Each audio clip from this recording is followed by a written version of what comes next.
Les amis, bonjour, j'espère que vous allez bien. Bienvenue dans cette nouvelle vidéo qui, je pense, va vous intéresser. Donc aujourd'hui, on est là pour la présentation d'une 328i E36 cabriolet. Il faut savoir qu'avec le phénomène Youngtimer, les cotes des E36 ont explosé. Voilà, c'est vrai qu'en ce moment, c'est très dur de trouver une E36 en bon état. Et encore pire quand il s'agit donc d'un 6 cylindres et dans l'état où est celle de notre ami. Vous allez voir que c'est juste dans un état exceptionnel. Et donc là, vu que c'est un cabriolet, la cote de celle-ci a encore plus explosé, puisque c'est vrai qu'entre les merguez qui ont été détruites et les merguez qui restent, les caisses en bon état se font rares. Et donc aujourd'hui, vous allez voir vraiment que notre ami a vraiment un modèle qui a été bien conservé. Voilà, et avant toute chose, on va vous montrer deux autres 36, un coupé et une berline, simplement pour le plaisir des yeux, les frérots. Donc les frérots, comme je vous ai dit, avant de commencer par la présentation de cette magnifique cab, voilà, aujourd'hui on est venu en nombre. Donc celle-ci c'est la mienne, ma petite E36 que j'ai pas eu le temps de vous présenter, mais promis, ça arrive. Ça arrive bientôt avec son petit intérieur Cobra. Et là on a celle du frérot. Voilà, pareil en 6 cylindres. Une E36 donc berline. Et je peux vous dire qu'elle est vraiment en très bon état. Alors le frérot lui il hésite de la vendre ou pas à la vendre. Forcément j'y ai déconseillé. Mais voilà, c'est pour vous dire que à Nîmes et dans les alentours, dans le sud, on a quand même pas mal de beaux bébés. Et vous voyez, ça fait vraiment plaisir. Donc aujourd'hui, on se consacre à celle-ci, notre fameuse 328 qui nous intéresse pour aujourd'hui. Donc mon frérot, salut. Salut Samir, ça va? Ça va et toi? Bah nickel hein. Bah écoute, merci beaucoup d'être venu sur la chaîne YouTube pour me présenter ta petite pépite, parce que c'est une pépite. Tu sais que j'aime les BMW. Oui. Voilà. Et la tienne, c'est vrai qu'elle m'a tapé à l'œil. Et franchement, c'est juste aujourd'hui incroyable de retrouver des E36, voilà, des exemplaires comme le tien, aussi bien conservés. Et donc voilà, tu vas tout nous dire. Mais avant toute chose, moi, la question que j'ai à te poser, est-ce que tu es un passionné BMW? Plutôt oui. Plutôt oui. Mais des anciennes. D'accord. Principalement les anciennes. Principalement des anciennes. Ouais. Ok, très bien. Tu nous raconteras ton petit parcours. Et là, tu as un petit t-shirt qui est sublime aussi. Et merci. Voilà. Alors, qu'est-ce que tu peux nous dire, frérot? Ben ouais, ça va très bien. Qu'est-ce que tu peux nous dire, frérot, sur ta voiture? Dis-moi tout sur tout. C'est un 328 E36 cab. Ouais. Phase 1, une des toutes premières produites, puisqu'elle est du 15 mars 1995. Ouais, c'est vrai que c'est rare. D'habitude, on les voit toutes à années 96 sur le bon coin. Oui. D'accord. Donc là, c'est une phase 1, c'est assez rare. C'est vrai. C'est un véritable paquem. Ouais. D'usine. D'usine. Ouais, ça n'a pas été rajouté. Non, c'est le vrai. Elle est sur la liste d'options. D'accord, très bien. Le paquem, le suspension aussi. Ok, d'accord. Voilà. Donc à l'avant, on reconnaît le véritable paquem parce que les gens, ici, quand ils mettent un pare-choc type M3, c'est une grille. D'accord. Et là, on a les deux lames là. Ok, donc ça c'est ce qui différencie donc d'un vrai paquem. Après ça se rajoute. Tout à fait. Mais c'est ce qui fait, ça vient du vrai paquem. D'accord, ok, très bien. Là on a des lames que j'ai rajoutées. Ok. Donc acheté sur Drift Shop, 24 €. D'accord, ouais, c'est pas très cher. Non, après c'est un bout de plastique, c'est pas... Ouais, c'est clair, non mais ça va, franchement ça va niveau tarif. Après là on reconnaît que c'est un phase 1 avec les calandres, justement.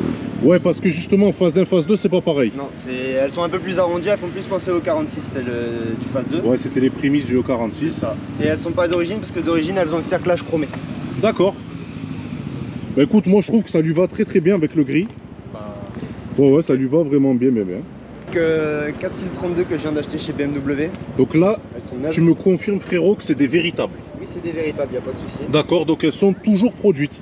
Elles sont toujours produites et beaucoup de pièces de 36 sont produites, y compris les jantes. Ouais. Donc on retrouve beaucoup de jantes M3 à des prix fous sur le bon coin, mais c'est pas si cher que ça chez BMW. On peut les avoir en neuf chez BMW. Exactement. Pour un ordre d'idée, les styles 32 en 8 de large ET20, j'ai payé 900 €. Les 900 € les 4? Les 4. Franchement, quand tu vois que sur le bon coin, les mecs, ils les vendent 800 balles. Après, tu le sais, il y a la taxe 36 qui s'est ajoutée. C'est malheureux parce que moi, je trouve que ça tue un petit peu le mythe de cette voiture-là. Les gens qui font de la spéculation, que ce soit sur la voiture ou sur les pièces en elles-mêmes, c'est dommage. Mais tu vois, je suis content de savoir que BMW fait des vraies jantes pour 900 balles. Ouais. C'est beau. C'est magnifique. C'est un petit peu plus cher pour les M3. Mais oui, normal. Mais c'est vrai que c'est dommage que ça spécule parce qu'il y a des gens qui sont passionnés, qui n'ont pas forcément les moyens et qui se retrouvent bloqués. Tout à fait. C'est dommage. D'accord, bon à savoir. Bon à savoir. Donc Donc là on retrouve le bas de caisse M Technique, okay. Le pack M Technique aéro. Ouais, ouais, véritable. Voilà, véritable. Avec les baguettes. Ça le fait. Clignotant phase 1. Clignotant phase 1, ok. Voilà. Les rétroviseurs d'origine. J'ai pas voulu mettre des M3 pour conserver le style origine. Voilà, j'allais te dire, ouais, en général, c'est vrai que c'est ce qui se fait quand on achète une 36, on met d'emblée des rétro M3. Ça. Mais là, je trouve que avec la ligne, tu vois, de ta voiture, ben, ça le fait bien de pas mettre des M3 justement. Oui, le but c'est de la conserver un maximum d'origine, et ce que je modifie, comme les jantes, cette taille-là n'est pas disponible pour le 36, c'est des jantes de E39. De E39, ouais, tout à fait. Parce que les origines n'ont pas de déport sur le 36, même si elles ont existé. C'est des choses qui sont réversibles, c'est des modifications, la lame, c'est quelques vis à enlever, les jantes. Voilà. Ouais, et puis bon, on reste quand même toujours, tu vois, dans de l'esprit BM, c'est pas du tuning. Exactement. Petite question par rapport à tes jantes, est-ce qu'il y a eu besoin de mettre des cales ou pas? Parce que tu sais que y a une différence d'alésage entre les E39 et les E36. Oui, alors il y a des bacs de centrage. T'as des bacs de centrage. Ça coûte 5 € sur eBay. Donc, à l'arrière, on retrouve des feux qui ne sont pas d'origine. D'accord. C'est des feux à fond blanc type M3. Ok.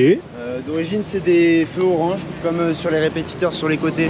D'accord. Les clignotants à l'avant. Ouais. Tout est commandé. Il y a un seul problème, c'est les feux arrière. Quand vous les commandez chez BMW, on ne vous donne pas de délai. Vous pouvez les recevoir dans 1 an et demi ou dans 2 ans. Il n'y a pas. D'accord, tant que ça. Parce que c'est quoi, c'est le temps de les produire en fait? En fait, je sais pas si c'est le temps de les produire, mais en fait, il y a une liste d'attente qui est longue comme le bras. D'accord. Et il y a très peu de livraison. Donc je pense qu'il faut reproduire, mais je suis pas sûr. Ok. Un ordre d'idée de prix? Alors pour les feux arrière, on est à 160 € le phare. D'accord. Le répétiteur, on est à 25 € le répétiteur. Et pareil pour les clignots avant. D'accord, donc c'est pas non plus... Bon, c'est quand même un petit billet. Mais pour celui qui veut vraiment absolument mettre de la pièce d'origine, ça va, ça reste correct. Non, c'est raisonnable. Hein. Après, certaines pièces, ils font leur marge dessus, mais sur les phares, je trouve ça raisonnable. D'accord, ok. Voilà. Ok. Après, on a on a juste le silencieux, la ligne est entièrement d'origine. On a juste le silencieux, qui est un méca technique que j'ai recoupé. Ouais. Ce qu'il faut savoir aussi, c'est qu'il y a une petite modification sur le 328. Parce que d'origine, on a une valve à l'échappement. Oui, tout à fait. Qui est à l'admission, donc ça fonctionne pas par électronique mais par pneumatique. C'est un petit clapet, je crois. C'est un petit clapet qui est actionné par ce tuyau que j'ai bouché. Ok. Voilà. Et comme ça, il reste ouvert? Comme il n'y a plus de clapet. D'accord, il n'y a plus de clapet. Voilà. Ok. Et il n'y a plus de prise d'air à l'admission en mettant ça. D'accord, ok. Voilà. Bon à savoir. Sur un 328. Ouais, bon à savoir. Et le diffuseur, bien sûr, bon ben ça c'est d'origine. Diffuseur pare-choc. La différence avec ceux qui modifient souvent et qui mettent le pare-choc avant M mais qui ne mettent pas le pare-choc arrière, la différence se fait ici. Ouais, on a un petit enfoncement là qu'il n'y a pas sur les pare-chocs d'origine. D'accord. Voilà. Ok. Ben, franchement, en tout cas, regardez les frérots, je vous fais encore un petit tour. Elle est juste magnifique, posée. Une ligne, vous imaginez quand même qu'aujourd'hui on est en 2021 et que cette ligne elle est toujours aussi magnifique, aussi racée. Ça se démode pas. Et je trouve que ça devient même de plus en plus joli. Je sais pas comment vous expliquer. Et en parlant de la ligne, elle est rabaissée la voiture. La voiture est rabaissée? Elle est rabaissée, il y a 4 combinés filetés. D'accord. Donc c'est pas de la marque, mais pour le peu que j'utilise la voiture, c'est pas un souci. C'est des Blue Line et ça vaut 210 €. Oui, parce qu'à mon avis, l'usage de ta voiture, c'est de cruiser tranquille. Exactement. Ok. Exactement. Même si c'est un 328, c'est plus agréable de cruiser que de chercher la performance, c'est pas fait pour. Tout à fait. Puis ce qu'il faut se dire au jour d'aujourd'hui, et c'est vrai que ça, moi je le prends, hein, quand en comparaison même sur la mienne ou sur quoi, c'est que avec tous les nouveaux diesels qui sont arrivés sur le marché, les nouvelles technologies d'injection directe avec turbo et tout, c'est vrai qu'un 328i ça fait quand même 193 chevaux, mais au jour d'aujourd'hui tu prends un petit TDI 170, il te coupe en deux. Voilà. Logique. Un litre 9 TDI Europrog ou c'est sur le couple, le turbo. C'est ça. C'est pour ça, tu vois, que moi je tiens bien à préciser que les frérots, si vous avez des voitures comme ça, après chacun il fait ce qu'il veut de sa voiture, il n'y a pas de souci. Mais je trouve que c'est triste quand même, tu vois, de faire un usage piste, run, tu vois, drift, alors que c'est pas fait pour. Et surtout que ça prend de la valeur. Après, les gens, je comprends sur des M3 faire de la piste, même si ça prend de la valeur, parce que c'est quelque chose qui reste quand même performant. Ouais, c'est typé race, race, tu vois, d'origine. C'est performant sur circuit. Après, bon, chacun fait ce qu'il veut de sa voiture, c'est son argent. Mais franchement, regardez frérot, regardez quand même. C'est joli une berline quand même.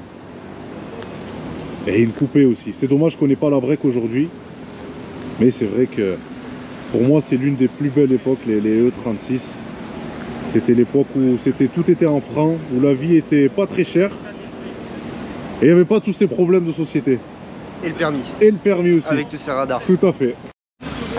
Donc mon frérot, l'intérieur de ta voiture qui sent toujours la même odeur depuis des années. Moi que je monte dans des E36, l'odeur n'a pas changé du cuir et tant mieux. Non, c'est pareil. Sinon c'est un intérieur assez classique mais très bien optionné quand même pour l'époque, pour 1995. On retrouve des sièges sport qui se reconnaissent avec l'appui ici. Ouais, c'est clair. On a les anti-brouillards. Ouais.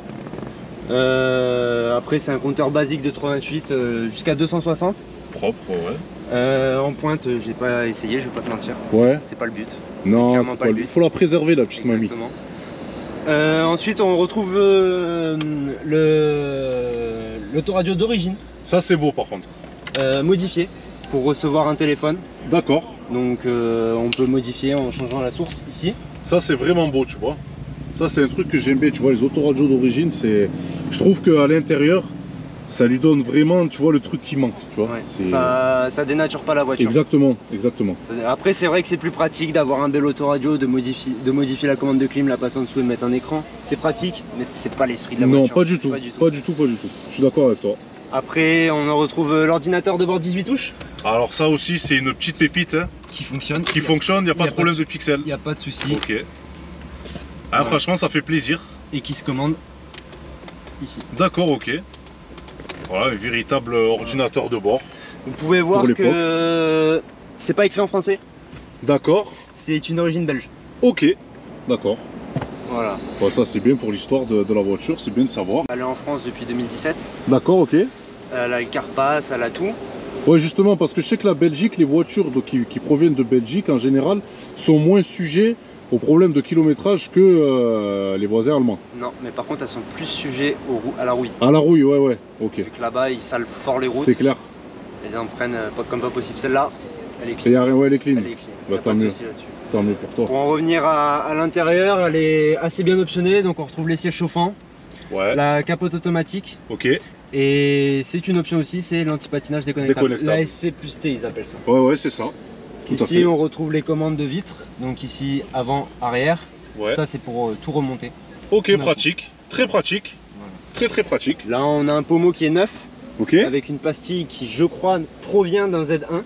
D'accord. Donc c'est compatible et ça vaut de mémoire 12 euros. D'accord. Oh, hyper raisonnable. Hyper raisonnable. Voilà. Ok. On a aussi donc un accoudoir qui est aussi une option. Ok. Avec son range cassette d'origine. Ouais, ça c'est vraiment la classe. Ah ouais, voilà. Ça c'est très rare comme option. Voilà. Ouais. Mais il est inopérant. Ouais, tout à fait avec parce ça. Parce qu'on a la source soit radio, soit les cassettes, et c'est la cassette qui a été sacrifiée pour pouvoir brancher le téléphone. D'accord, bon en même temps les cassettes, on n'en met plus. Voilà. La prise jack ça peut quand même plus servir. Sinon frérot, au niveau des maladies, qu'est-ce que à l'intérieur de cette voiture, déjà on va commencer par l'intérieur, qu'est-ce que tu peux nous dire? Alors spécifiquement au cab, on retrouve ce cache ici, qui en fait en relevant la ceinture vient taper et c'est très fragile, il se casse très rapidement. Ouais. Après on retrouve sur tous les E36 la boîte à gants. Ouais, classique, j'ai la même. Voilà. Il y a du jeu. Ça c'est tout. Ouais, c'est clair. Et aussi avec le soleil, la chaleur, tout ça, ça se déclipse un peu. Bon, normal. On leur pardonne. Bon ça c'est rien, c'est vraiment pas dramatique. On leur pardonne. Et le plus connu. Allez, fais-moi rire. Allez, les petits panneaux de porte. Ouais, tout à fait. Ouais, ça c'est un classique. Ouais. C'est un classique entre les panneaux et les ciels de toit pour les versions normales. Voilà, pour les versions coupées, berline. Et le hardtop est aussi concerné par le problème de colle de ciel de toit. D'accord, donc il y a quand même un ciel de toit, oui, sur le hardtop, ouais, logique. Après c'est plus facile à faire, on sort le hardtop, tandis que le faire dans un couple dans une berline c'est un peu plus compliqué. Un hardtop ça vaut combien aujourd'hui? Un hardtop, si on cherche de la bonne couleur, on est autour des 800-1000 euros. Ouais, 1000 balles facile, ouais. Propre. Et, parce qu'après il y a les joints. D'accord. Et si les joints sont pas bons, chez BMW c'est 700 euros les joints d'hardtop. Ouf. Voilà, ça pique par contre. Bah ouais, donc faut bien choisir, faut bien regarder. Et toi, ton hardtop, tu le mets l'hiver? Je le mets quasiment tout le temps. D'accord. Parce que j'ai pas tellement l'occasion de profiter du cabriolet. Ouais. On va pas se mentir, ici il cogne l'été. Ouais, c'est clair, oui. Les printemps et les automnes, ils sont parfois un peu comment dire? Chaud? on peut avoir de la pluie, comme on peut avoir clair, du soleil le matin, ouais. c'est compliqué. Ouais, c'est imprévisible. Ouais. Voilà. D'accord. Donc principalement hardtop et ça casse pas la ligne, ça lui va très bien. Elle est sortie d'origine avec. Ok, très bien. Voilà. Je t'ai pas décrite, on a aussi le système audio, donc plusieurs haut-parleurs, enfin il y a plus d'haut-parleurs que sur les versions de. Et ouais, il y en a qu'un normalement. Ouais, mais pareil derrière. Derrière on a un son qui est un peu amélioré. Bon, on va pas se mentir, elle a 26 ans. Oui. Le son, faut c'est changer. pas un Bog Olufsen qu'on peut retrouver. Non, il y a l'option. Voilà, il y a l'option Harman Kardon qui existe que je n'ai pas. D'accord. Mais il y a un caisson en plus dans le Harman Kardon. Ok. Pas. Moi c'est juste le système IFI un peu plus. Un peu plus. Voilà. Ouais. Ok, ben magnifique, très très bien. Donc mon frérot, ben voilà, la partie aussi qui nous intéresse, hein, ouais. Le fameux 6 cylindres, puisque c'est le mythe BMW. C'est ce fameux 6 cylindres qui nous fait tous tant rêver. C'est ça, donc on retrouve un 2,8 litres atmosphérique, ouais. Donc 328i, donc il y a forcément le Vanos. Ok, ça c'est d'emblée. C'est d'emblée, okay. Même sur certains 325 c'était aussi d'emblée. D'accord. Niveau fiabilité, c'est difficile de faire mieux. C'est clair. On va pas se mentir. C'est clair. Il y a quelques maladies, c'est la pompe à eau, Calorstar. Ouais, le refroidissement, circuit de refroidissement. Après c'est rien de méchant, c'est de l'entretien basique. C'est ça. Il n'y a pas de souci, ça fonctionne bien. D'accord. C'est parfait. Si vous avez peur des voitures qui tombent en panne, c'est le top. Ben là, l'avantage, c'est qu'il n'y a pas de turbo, il n'y a pas tous ces problèmes-là de maintenant. C'est ça. Tous ces systèmes de suralimentation. C'est ça. On n'en parle pas, c'est des soucis en moins. C'est clair. En plus de la fiabilité légendaire du 6 cylindres BM. Tout à fait, voilà. Tout à fait.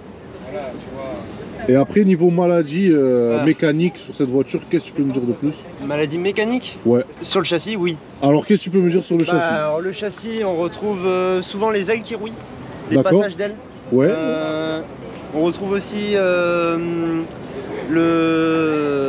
au niveau le support de pont qui rouille tout le temps. Ouais. Tout le temps sur toutes. Ok. Ça se traite assez facilement, c'est pas un souci. D'accord.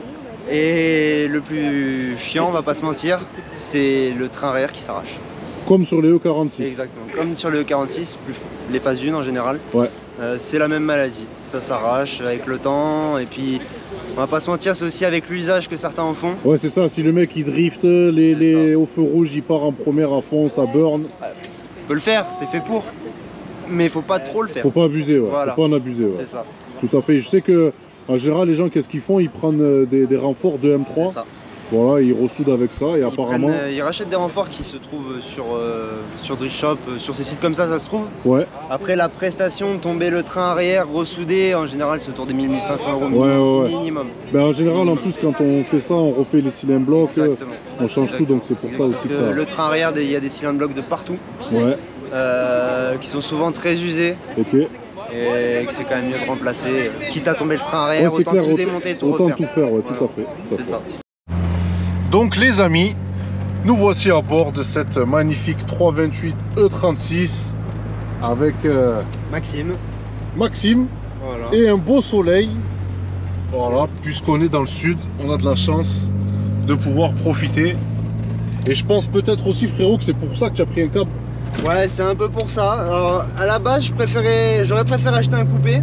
Ouais. Mais le problème, c'est que trouver un beau coupé avec les options que ce cab a, c'est compliqué et je suis tombé sur celle-là. Ouais, mais donc, franchement, je l'ai prise. Après, ouais, je regrette pas. C'est clair. Je regrette pas. Il n'y a pas à regretter, frérot. Non. Quand on voit l'état de ta voiture, il n'y a pas à regretter. Bah, c'est pour ça que je l'ai prise aussi, quoi.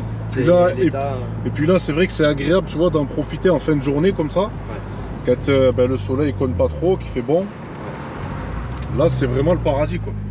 C'est vraiment le paradis. Alors frérot, qu'est-ce que tu peux me dire sur cette voiture? Déjà, niveau tarif, on les trouve à combien maintenant? Alors le tarif, la cote des E36, faut pas chercher à comprendre. C'est en fonction de l'offre. Mais on est aux minimum 10 000 € maintenant. Ouais, 10 000 balles, ouais. Après, ça monte très très vite. Donc, c'est clair. Mais oui, bien optionné, il faut compter minimum 10 000 €. D'accord. En dessous, ça va être compliqué. Ou alors avec des forts kilométrages. Tu te rends compte quand même qu'à l'époque, moi je te parle de ça il y a 12 ans, 12-13 ans de ça, je roulais en japonaise, pour la petite histoire, et c'est des véhicules qu'on trouvait à 2800, 3000 €. Ouais. C'est encore plus flagrant sur les M3. Oui, c'est clair. C'est incroyable. Ça aurait été le meilleur placement à faire, tu vois. Acheter 3-4 M3, exactement. Les mettre dans le garage. Mais franchement, à l'époque, moi j'aurais pas misé dessus, tu vois. Je pensais pas que ça allait prendre... Non, ni même le 30. Hein. Ah bah c'est clair, le 30... bon. Le E30, il y en a beaucoup justement aujourd'hui qui se tournent vers les E36 parce que la E30 est devenue inaccessible. Après, tu vois, ça c'est pas mon cas parce que après, je vais peut-être en fâcher certains, mais je trouve rien au E30 en fait. D'accord, Je trouve la ligne est jolie. Bah, je trouve pas. D'accord. Je trouve que c'est carré, y a pas, ça se démarque pas des autres voitures d'époque qui étaient toutes carrées. Enfin, après, il y a le 6 cylindres BM. C'est ça. Qui était dispo, mais bon, c'était pas la plupart des ventes. Moi, ma BM préférée, moi, de l'époque, je sais pas toi, c'était la 635 CSI. Ça, c'est un truc... M635 CSI. Ah, ça, c'était un... Ouais. Ça, c'est vraiment une, tu vois, des vieilles BMW que j'aurais bien aimé avoir. Et on la voit passer à un moment donné dans l'épisode de Nicky Larson. Le tout premier épisode, je crois, j'étais gamin. Et je peux vous dire que ça, c'est une voiture que j'aimerais bien avoir, tu vois, en vieille caisse. Mais comparé aux autres anciennes BMW, je trouve pas que il a pris tant de codes que ça, comparé à ce qu'il aurait dû. Ouais, c'est clair, c'est clair. 635 CSI et encore plus rare le M635 CSI. C'est clair, parce qu'on en trouve aujourd'hui à 11, entre 11 et 15, tu vois, pour avoir un truc d'assez correct. Pareil, les 520, je vais pas dire de bêtises, mais je crois que c'est le 28, les 528. Ouais. C'est le de Messrine, je crois. Ah oui, tout à fait, ouais. Bah, je trouve que ça n'a pas pris tant de cotes, alors que pourtant, ça a une vraie gueule. On retrouve le Shark Nose, que je trouve pas sur le 30, par exemple. Ouais, c'est vrai, c'est vrai. Un peu plus ancien, mais je trouve. Voilà. S'il y a vraiment une cote qui s'est faite sur le E30, parce qu'on regarde les anciennes d'avant, les E3, les 1600, tout ça, ça n'a pas pris énorme de cotes. Ouais. Après, c'est BMW, les anciennes, faut pas chercher à comprendre. Ouais, c'est clair, c'est clair. Et toi, justement, donc comment tu en es venu à la E36? Est-ce que c'était vraiment... Bah moi, c'est mon papa qui avait un 325 TDS. Ok. Bon, ça n'a pas grand-chose à voir, mais je voulais avoir une voiture qu'il a eue. D'accord. Bon, en diesel, en fait, quitte à reprendre un E36, une voiture de cette époque-là, autant prendre le plus puissant que je pouvais me permettre. C'est clair. Niveau assurance, quand je cherchais encore, le M3 était abordable, mais niveau assurance, c'était pas possible pour moi. C'est clair. Parce que j'ai 25 ans, j'ai quelques petits antécédents avec les assurances. Ouais. Bon, voilà, celle-ci, je paye 80 € par mois. D'accord, ok. Voilà, tout risque, tout, je au maximum. D'accord, ok, ouais, ça va, ça reste quand même bon. 80 €, c'est un budget, mais ça va. Ça va, on est quand même dans quelque chose qui est abordable. Si on travaille un minimum dans la vie, on peut se permettre ce petit caprice. Ça reste correct. C'est comme la consommation. La consommation, je pourrais pas donner de chiffres. De toute façon, on n'achète pas ce genre de voiture pour regarder à la consommation. Ouais, tout à fait. Ça consomme, c'est un 6 cylindres. C'est ça, à l'ancienne. Voilà, c'est ce qui fait son charme et malheureusement, ça consomme. Bon, bah, tout à fait. Voilà, c'est comme ça.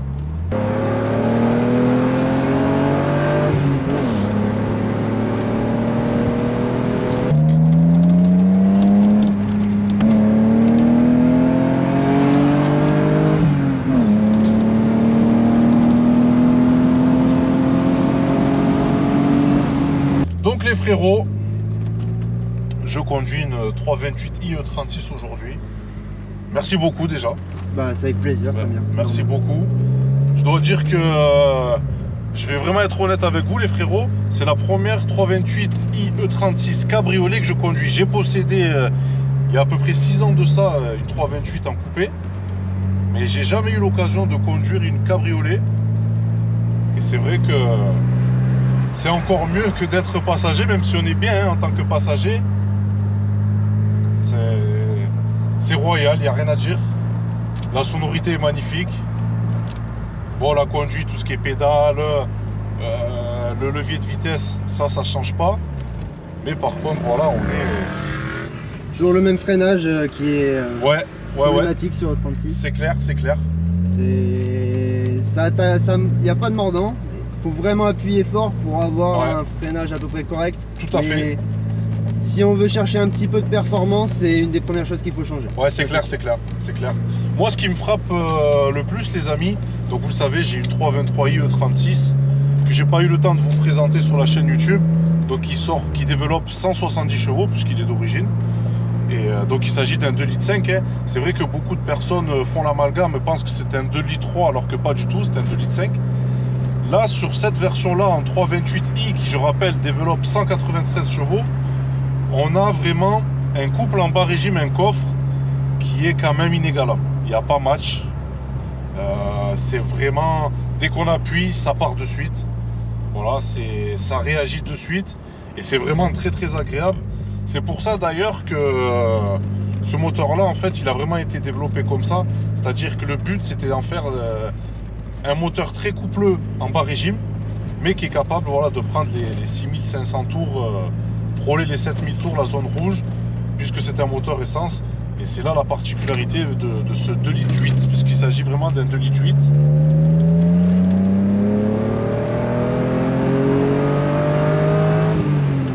Magnifique. Magnifique, franchement, on se retrouve vite à des vitesses illégales, ça c'est clair. Mais vraiment, ça monte dans un confort incroyable. C'est je valide. Je valide. Et voilà les amis, c'est la fin de cette vidéo, j'espère qu'elle vous aura plu. Ça nous aura donné donc l'occasion de découvrir voilà, un 328i E36 cabriolet. C'est une espèce en voie de disparition. Et c'est vrai que ça fait toujours plaisir de voir des passionnés, voilà, de voitures, de leur BMW comme ça, en prendre soin. Et de voir des vieilles mamies dans cet état-là. Il faut savoir aussi qu'en tant que pro BMiste dans l'âme et dans le cœur, moi, ma passion personnellement a commencé avec donc, les E36. Et si on fait juste un petit retour dans le passé, celui qui avait une E36 à l'époque en 93, je peux vous dire que c'était vraiment quelqu'un qui était vraiment bien placé. Et voilà, qui roulait avec une voiture classe de l'époque. Donc mon frérot, je te remercie infiniment. Bah, c'est moi qui te remercie de me recevoir ici. Non, mais c'est normal, tu sais que la chaîne elle est à tout le monde. Ouais. Mais là voilà, on parle d'une E36, pour moi c'est une voiture, c'est plus qu'une simple voiture. C'est pour ça que je te l'ai ramené, je sais que toi les E36 c'est quelque chose... Tu as compris, c'est vrai que moi mon histoire avec BMW a commencé avec E36 et j'expliquerai un jour le tout, le pourquoi, du comment. Ouais. Voilà, en tout cas mon frérot, je te souhaite vraiment une bonne route avec ta voiture. Et continue à en prendre soin comme ça parce qu'elle le mérite vraiment. Bah merci et au plaisir de te revoir. Bah tu le sais, quand tu veux. Et pensez à vous abonner et à lâcher des commentaires. C'est gentil frérot, merci beaucoup. Allez, merci. Donc voilà les amis, prenez soin de vous et à bientôt pour de prochaines vidéos. Ciao ciao.